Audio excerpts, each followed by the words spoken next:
Andhra Pradesh IT మరియు విద్యాశాఖ మంత్రిగా ఉన్నటువంటి నారా లోకేష్ గారి పుట్టినరోజు రాష్ట్ర వ్యాప్తంగానే కాదు దేశవ్యాప్తంగా అనేక మంది ప్రముఖులు కావచ్చు, అభిమానులు కావచ్చు, లోకేష్ గారికి విషెస్ తెలుపుతున్నారు. అయితే లోకేష్ గారు తనను తాను మలుచుకున్న తీరు ప్రతి ఒక్కరికి కూడా ఒక పాఠం ఉంటుంది. సాధారణంగా జీవితంలో గెలుపోవటంలనే సహజంగా జరుగుతాయి. అలాగని గెలిచినప్పుడు పొంగిపోకూడదు, ఓడిపోయినప్పుడు నిరాశ చెందకూడదు. ఈ సూత్రం ఎవరికి వర్తిస్తుందయ్యా అంటే మంత్రి నారా లోకేష్ గారికి వర్తిస్తుంది. రాజకీయాలను కొద్ది దగ్గరగా ఫాలో అయ్యే ప్రతి ఒక్కరికి తెలుసు, గతంలో అత్యధికంగా 2014 నుంచి 2014లో కూటమి తెలుగుదేశం పార్టీ గెలిచినప్పటికీ కూడా 2014 నుంచి ఇప్పటి వరకు కూడా లోకేష్ గారు అత్యధికంగా ట్రోల్ అయ్యారు. వాస్తవానికి ఆయన మంత్రిగా ఉన్న సమయంలోనే ఎక్కువ ట్రోల్ చేశారు. ముఖ్యంగా జగన్మోహన్ రెడ్డి పనిగట్టుకుని షర్మిల చేత నారా లోకేష్ని పప్పు అంటూ ఒక ముద్ర వేసి దాన్ని ప్రజల్లోకి బలంగా తీసుకువెళ్ళటం కోసం జగన్మోహన్ రెడ్డి ఏకంగా ఒక పెద్ద వ్యవస్థనే ఏర్పాటు చేశాడు. అంటే లోకేష్ని అన్పాపులర్ చేయాలి, లోకేష్ గెలవకూడదు. వాస్తవానికి లోకేష్ కూడా అంతే బలంగా సవాళ్ళను తీసుకుంటాడు. ఒక్కొక్కసారి ముందుకు రావడానికి కొద్దిగా సమయం పట్టవచ్చు తప్ప సవాళ్లు కానీ సమస్యలు కానీ లోకేష్ని అడ్డుకోలేవు అనటానికి ఆయన జీవితమే ఒక ఉదాహరణ. 2019 ఎన్నికల్లో మంగళగిరి నియోజకవర్గం నుంచి ఓడిపోయినటువంటి నారా లోకేష్ 2024లో అదే మంగళగిరి నియోజకవర్గం నుంచి రాష్ట్రంలోనే అత్యధిక మెజారిటీతో గెలిచినటువంటి స్థానాలలో ఒకటిగా నారా లోకేష్ స్థానం ఉంది. 91,000 మెజారిటీతో మంగళగిరి నుంచి గెలిచాడు. అంటే జగన్మోహన్ రెడ్డి 5 ఏళ్ల పాటు ముఖ్యమంత్రిగా ఉండి మంగళగిరి నుంచి నారా లోకేష్ని అడ్డుకోలేకపోయాడు. కానీ 2019లో విష ప్రచారాలు కావచ్చు, ఫేక్ ప్రచారాలు కావచ్చు, లేదా షర్మిల చేత కావచ్చు, నారా లోకేష్ మీద ఒక తీవ్రమైనటువంటి ముద్ర వేసి, అంటే నారా లోకేష్ రాజకీయాలకు అన్ఫిట్ అని ఒక ముద్ర వేసి ఆ రోజు అడ్డుకోగలిగారు. బట్ నారా లోకేష్ ఓడిపోయిన రోజే చెప్పాడు. ఇప్పుడేదో గెలిచాడని చెప్పి ఆయన గురించి గొప్పలు చెప్పడం కాదు. మంగళగిరి నుంచి 2019లో ఓడిపోయినప్పుడు కొంతమంది మీడియా అడిగారు, సార్ మరి మీరు ఏంటి ఇంకా ఈసారి నియోజకవర్గాన్ని మార్చుకుంటారా వచ్చే ఎన్నికల కంటే? నేను ఎక్కడైతే ఓడిపోయానో అక్కడే గెలిచి చూపిస్తాను తప్ప నా నియోజకవర్గాన్ని మార్చుకోలేను. నారా లోకేష్ తలుచుకుంటే నియోజకవర్గం కరువా రాష్ట్రంలో టీడీపీకి కంచుకోట అయినటువంటి ఒక నియోజకవర్గాన్ని తీసుకుని గెలవచ్చు. మరి జగన్మోహన్ రెడ్డిని గత 3 దశాబ్దాల నుంచి తెలుగుదేశం పార్టీ గెలవలా మంగళగిరిలో. అలాంటి స్థానం నుంచి 91,000 మెజార్టీతో గెలిచాడు.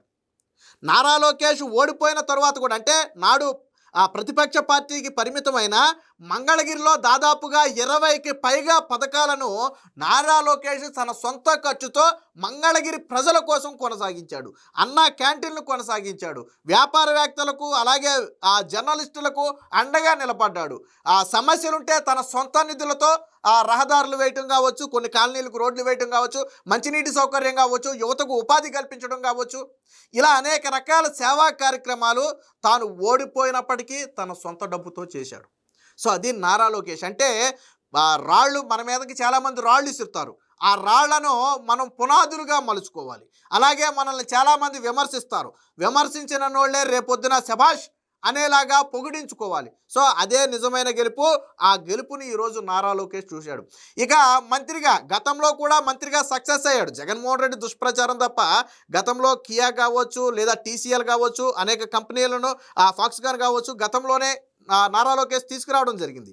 అలాగే పంచాయతీరాజ్ శాఖ మంత్రిగా 1000 కిలోమీటర్ల సీసీ రోడ్డు, ఈ రోజుకి నారా లోకేష్ వేసిన సీసీ రోడ్లే ప్రధానమైనటువంటి సీసీ రోడ్లు. సో వేసి ఒక విప్లవాత్మకమైన మార్పులను గతంలో నారా లోకేష్ తీసుకొచ్చాడు.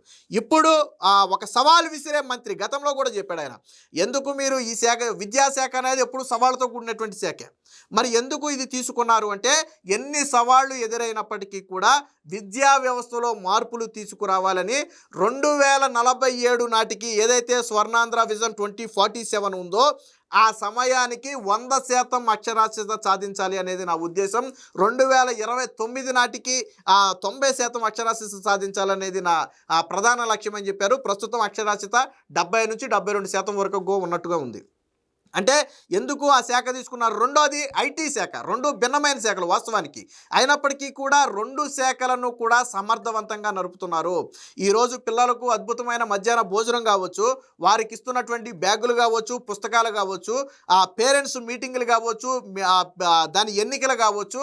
సో ఇలా అనునిత్యం కూడా మెగా డిఎస్సి ద్వారా 16,400 పోస్టులు సుమారు భర్తీ చేసి ఈరోజు పాఠశాలల్లో ఉపాధ్యాయుల సమస్య లేకుండా నారా లోకేష్ చేశాడు అంటే అది నారా లోకేష్ గొప్పతనం. అలాగే దాదాపుగా 68 లక్షల మంది విద్యార్థులకు తల్లికి వందనం డబ్బులు వేశారు. గత జగన్మోహన్ రెడ్డితో పోలిస్తే 25 లక్షల మందికి అదనంగా వేశారు. ఎంతమంది పిల్లలు ఉంటే అంతమందికి తల్లికి వందనం వేశారు. సో అది నారా లోకేష్ యొక్క గొప్పతనం. ఇక పరిశ్రమల పరంగా చూసుకున్నా కానీ నారా లోకేష్ దేశంలో మరే వ్యక్తి కూడా సాటి రాని విధంగా ఈరోజు అద్భుతమైన ప్రగతి సాధించారు. ఇటీవల వచ్చినటువంటి సర్వేల్లో చూసాం మనం. దేశానికి దాదాపుగా వచ్చిన మొత్తం పెట్టుబడులలో 25% పెట్టుబడులు ఆంధ్రప్రదేశ్ గెదలాగా తన్నుకెళ్ళిపోయింది. గూగుల్ లాంటి సంస్థలు అమెరికా వెలుపల అతిపెద్ద పెట్టుబడి ఆంధ్రప్రదేశ్లో పెడుతున్నాయి అంటే అది నారా లోకేష్ గొప్పతనం.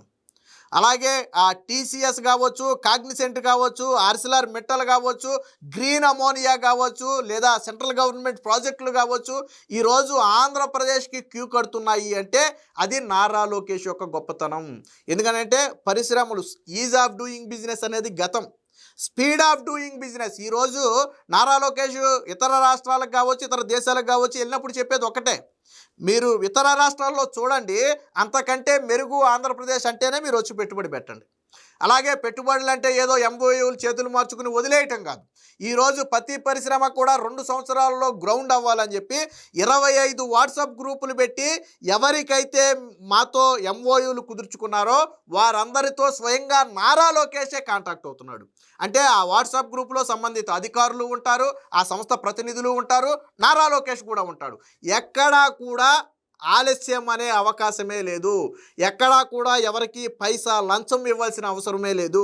అనుమతులు తనంతటా తానే పెట్టుబడిదారుల వద్దకు వెళుతున్నాయి. సో ఈ రకంగా నారా లోకేష్ చేస్తున్నాడు కాబట్టే ఈరోజు అద్భుతమైన పెట్టుబడులు వచ్చాయి. నిన్న కూడా ఒక కంపెనీతో, దాదాపుగా ఒక రియల్ ఎస్టేట్ కంపెనీతో, ఇన్ఫ్రాస్ట్రక్చర్ కంపెనీతో దాదాపుగా 91,000 కోట్ల రూపాయలు పెట్టుబడి పెట్టి 1,00,000 మందికి ఉద్యోగాలు కల్పించడానికి నిన్న ఎంఓయూ చేసుకున్నారు. సో మరి దేశంలో ఏ రాష్ట్రానికి రాని పెట్టుబడులు నారా లోకేష్ మంత్రిగా ఉన్న రాష్ట్రానికి ఎందుకు వచ్చాయంటే అది నారా లోకేష్ యొక్క గొప్పతనం. అలాగే రియల్ టైం గవర్నెన్స్ కూడా ప్రస్తుతానికి నారా లోకేష్ గారి చేతుల్లోనే ఉంది. సో దాన్ని కూడా అద్భుతంగా వినియోగిస్తున్నాడు, చంద్రబాబు గారికి మించి అన్నట్టుగా. సో ప్రతి పథకం కూడా లబ్ధిదారులకు చేరిందా లేదా అనే వివరాలతో పాటు ప్రజల్లో సంతృప్తి శాతం ఎంత, అసంతృప్తి శాతం ఎంత అనే దానితో పాటు ఆ రాష్ట్రంలో జరుగుతున్నటువంటి అభివృద్ధి పనుల ప్రోగ్రెస్, వీటన్నిటినీ కూడా ఈ రియల్ టైం గవర్నెన్స్తో అనుసంధానం చేశాడు. ప్రకృతి విపత్తులు వచ్చినప్పుడు, మొన్న వచ్చినటువంటి తుఫానికి స్వయంగా మొంతా తుఫాన్ అనుకుంటా, నారా లోకేష్ స్వయంగా దాదాపుగా 3 రోజుల పాటు అదే రియల్ టైం గవర్నెన్స్ దగ్గర ఉండి పరిస్థితిని సమీక్షించి ఎక్కడ ఏ చర్యలు అవసరము, ఎక్కడ యుద్ధ ప్రాతిపదికన అధికారులు స్పందించాలనేది స్వయంగా ఆయన రియల్ టైం గవర్నెన్స్ నుంచి మానిటరింగ్ చేసి రాష్ట్రం మొత్తం కుదిట పడిన తరువాతే ఆయన బయటకు వెళ్ళటం జరిగింది. సో అంటే తాను ఏది తీసుకుంటే అది విప్లవాత్మకమైనటువంటి మార్పులు. అలాగే ఇంకోటి నారా లోకేష్ తీసుకున్నటువంటి ప్రధానమైనటువంటి అంశం ఏంటంటే డ్రగ్స్ మీద ఉక్కుపాదం. డ్రగ్స్ వద్దు బ్రో అని నారా లోకేష్ అపోజిషన్లో ఉన్నప్పుడే పాదయాత్ర సమయంలో ఒక క్యాంపెయినింగ్ మొదలుపెట్టాడు. సో ఆ క్యాంపెయిన్ని ఈరోజు తారాస్థాయికి తీసుకెళ్ళి దాదాపుగా డ్రగ్స్ రహిత రాష్ట్రంగా ఆంధ్రప్రదేశ్ని మార్చే స్థాయికి వచ్చారు. దీనికి లక్ష్యం కూడా పెట్టుకున్నారు. ఆ టైంకి డ్రగ్స్ రహిత రాష్ట్రంగా ఆంధ్రప్రదేశ్ని మారుస్తామని చెప్పి నారా లోకేష్ చెప్పారు. గతంలో మీకు గుర్తుందో లేదో, జగన్మోహన్ రెడ్డి ముఖ్యమంత్రిగా ఉన్నప్పుడు రాష్ట్రంలో, దేశంలో ఎక్కడ గంజాయి దొరికినా దాని మూలాలు ఆంధ్రప్రదేశ్లోనే ఉండేవి. కానీ ఈరోజు ఎక్కడ గంజాయి దొరికినా దానికి ఆంధ్రప్రదేశ్కి లింకులు ఉంట్లా. అంటే ఆంధ్రప్రదేశ్లో పూర్తి స్థాయి ప్రక్షాళన జరిగింది. ఒక టీముని ఏర్పాటు చేశారు, ఏగలు అనుకుంటా దాని పేరు, ఒక టీముని ఏర్పాటు చేశారు. సో అత్యంత చాకచక్యంగా ఈ గంజాయి మీద ఉక్కుపాదం మోపుతున్నారు. సో యువత జీవితాలను నాశనం చేసుకోవద్దు, వాళ్ళ కుటుంబాలలో ఎటువంటి విషాదాలు రాకూడదనే ఒక ఉద్దేశంతో నారా లోకేష్ గంజాయి మీద ఉక్కుపాదం మోపడంతో ఇప్పుడు యువతంతా కూడా స్వేచ్ఛగా తిరుగుతున్నటువంటి పరిస్థితి. తల్లిదండ్రులు కూడా కొద్దిగా ప్రశాంతంగా గంజాయికి మా పిల్లలు దూరంగా ఉంటారు, గంజాయి అనేది ఆంధ్రప్రదేశ్లో దొరకదు అనే నమ్మకం ఈరోజు వచ్చిందంటే అది నారా లోకేష్ వల్లే సాధ్యమైంది. ఇక అన్నిటికీ మించి మనం ప్రధానంగా మాట్లాడుకోవాల్సింది కార్యకర్తలకు అండగా. 2019లో జగన్మోహన్ రెడ్డి గెలిచిన తరువాత కార్యకర్తల మీద ఒక పంజా విసిరాడు. అంటే దొరికిన జగన్మోహన్ రెడ్డికి వ్యతిరేకంగా మాట్లాడిన ప్రతి వ్యక్తిని కూడా అర్ధరాత్రులు గోడ దూకెళ్ళి అరెస్టు చేసి ఒకానొక సమయంలో అసలు తెలుగుదేశం పార్టీ కార్యకర్తలు సోషల్ మీడియాలో మాట్లాడాలి, జగన్మోహన్ రెడ్డికి వ్యతిరేకంగా మాట్లాడాలి, అప్పటి ప్రభుత్వ విధానాలకు వ్యతిరేకంగా మాట్లాడాలి, జరుగుతున్నటువంటి తప్పులను ఎత్తి చూపాలంటే భయపడే పరిస్థితి తీసుకొచ్చాడు జగన్మోహన్ రెడ్డి సిఐడిని అడ్డం పెట్టుకుని. కానీ ఆ సమయంలో నారా లోకేష్ వారందరికీ అండగా నిలబడ్డాడు. ఎవరు అధైర్యపడొద్దు, మీ వెనక నేనున్నాననే భరోసా ఇచ్చాడు. దాని ఫలితమే 2024లో Telugu Desam party social media Jaganmohan Reddy మీద ఒక పెద్ద యుద్ధమే చేసింది.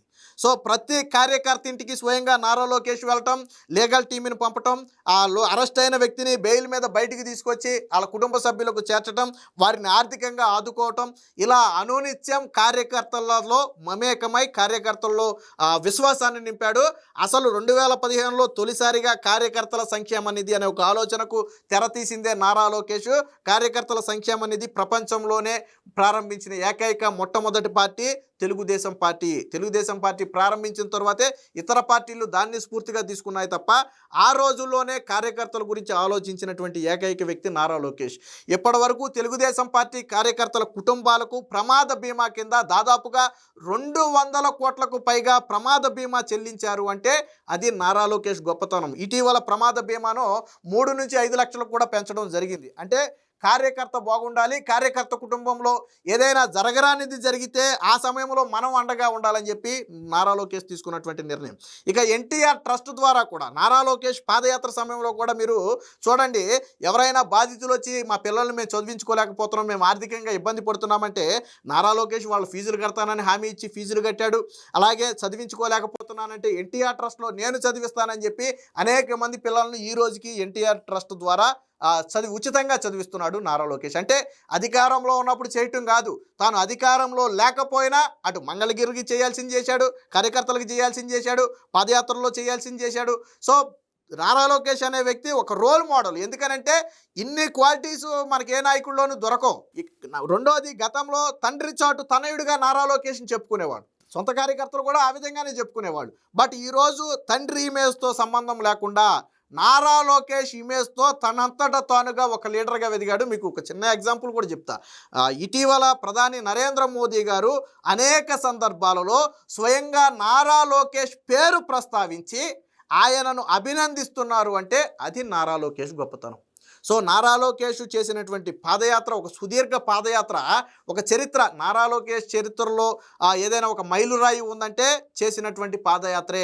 సో ఆ పాదయాత్ర తానేమీ ముఖ్యమంత్రి కాదు, ఇప్పటి వరకు పాదయాత్ర చేసిన ప్రతి ఒక్కడు కూడా ముఖ్యమంత్రి పదవి కోసం పాదయాత్ర చేశారు తప్ప నారా లోకేష్ ముఖ్యమంత్రి పదవి కోసం చేయలేదు. ఆ రోజు జగన్మోహన్ రెడ్డి మీద యుద్ధం ప్రకటించి కార్యకర్తలకు ప్రజలకు అండగా ఉండాలి, సమస్యలు పరిష్కరించాలని ఒక ఉద్దేశంతో నారా లోకేష్ చేసినటువంటి పాదయాత్ర ఒక చరిత్రగా మిగిలింది. ఇటీవల నారా లోకేష్ గారు చేస్తున్నటువంటి కార్యక్రమాలను స్వయంగా ప్రధాని నరేంద్ర మోదీ అభినందిస్తున్నారు అంటే తనంతటా తానుగా ఏ స్థాయిలో నారా లోకేష్ ఎదిగాడు చూడండి. ఒకప్పుడు పప్పు అన్న స్థాయి నుంచి ఈరోజు ప్రధానమంత్రి కూడా తన ఆ కార్యక్రమాలను అభినందించే స్థాయికి నారా లోకేష్ ఎదిగాడంటే అది నారా లోకేష్ గొప్పతనం. సో మెగా డిఎస్సి పూర్తి చేయడం కావచ్చు, పోలీస్ కానిస్టేబుల్ ఉద్యోగాలు భర్తీ చేయడం కావచ్చు, లేదా ఆ జూనియర్ కాలేజీలో లెక్చరర్ పోస్టులు భర్తీ చేయడం కావచ్చు, అవుట్సోర్సింగ్ విధానంలో పోస్టులు భర్తీ చేయడం కావచ్చు.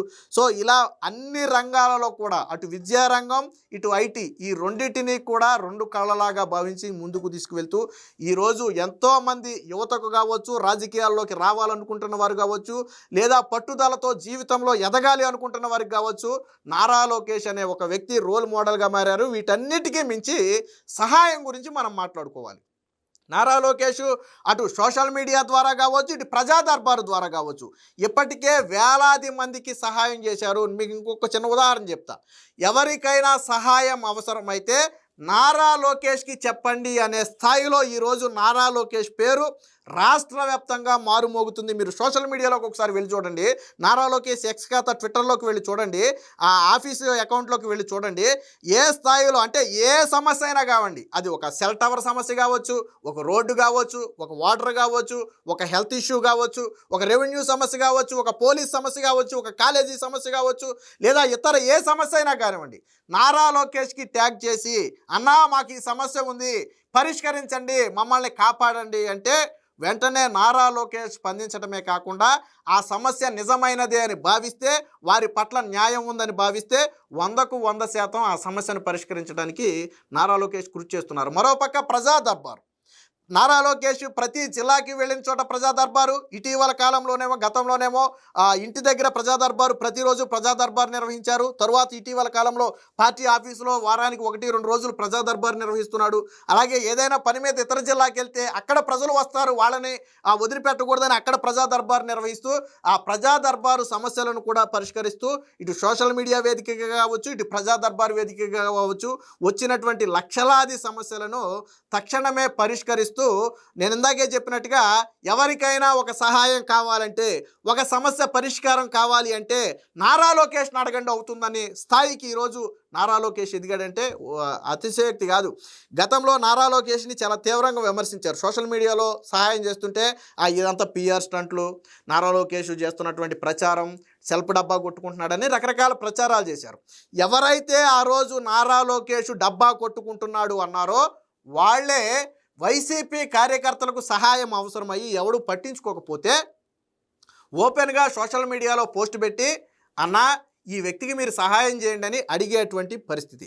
గడ్డం ఉమ లాంటి వాళ్ళు ఇప్పుడు కూడా మహిళా కమిషన్లో పర్సన్గా ఉంది, వైసీపీకి చెందిన గడ్డం ఉమ కూడా నారా లోకేష్కి ట్యాగ్ చేసి సహాయం అడిగింది. వైసీపీకి కరుడు కట్టినటువంటి కార్యకర్తలు, వాళ్ళ కార్యకర్తలు ఎవరైనా ఇబ్బందుల్లో ఉండి పట్టించుకోకపోతే నారా లోకేష్కి ట్యాగ్ చేసి సహాయం అడిగితే పార్టీలకు అతీతంగా నారా లోకేష్ సహాయం చేస్తున్నటువంటి పరిస్థితి. అందుకనే ఎవరికైనా సహాయం కావాలి అంటే నారా లోకేష్ని అడగండి అనే స్థాయికి ఈరోజు నారా లోకేష్ వచ్చాడంటే ఆషామాషి వ్యవహారం కాదు. ఏది ఏమైనా మొత్తంగా మళ్ళీ చెప్తున్నాను, ఎవరైనా సరే జీవితంలో ఉన్నత లక్ష్యాలకి చేరుకోవాలి అంటే నిరాశ నిస్పృహలతో ఉండి మేమేమీ సాధించలేమని దిగులు పడేవారు ఎవరైనా ఉంటే ఒక్కసారి నారా లోకేష్ గారి చరిత్రను తీసుకోండి. ఆయన తనకు తాను ఏ విధంగా మలుచుకున్నాడు, సవాళ్లను ఏ విధంగా ఎదుర్కొన్నాడు మన కళ్ళ ముందు కనపడే వ్యక్తి. మనం ఎక్కడెక్కడో వెతుక్కోవాల్సిన అవసరంలా, మన కళ్ళ ముందు కనపడే వ్యక్తి. సో అలాంటి వ్యక్తిని ఆదర్శంగా తీసుకుంటే ఎలాంటి ఉన్నత శిఖరాలైనా అధిరోహించవచ్చు. ఏదేమైనా మొత్తంగా ఈరోజు రాష్ట్రంలో దేవుడిగా ఒక రకంగా సహాయం పొందిన ప్రతి వ్యక్తి కూడా నారా లోకేష్ గారిని దేవుడనే అంటున్నారు.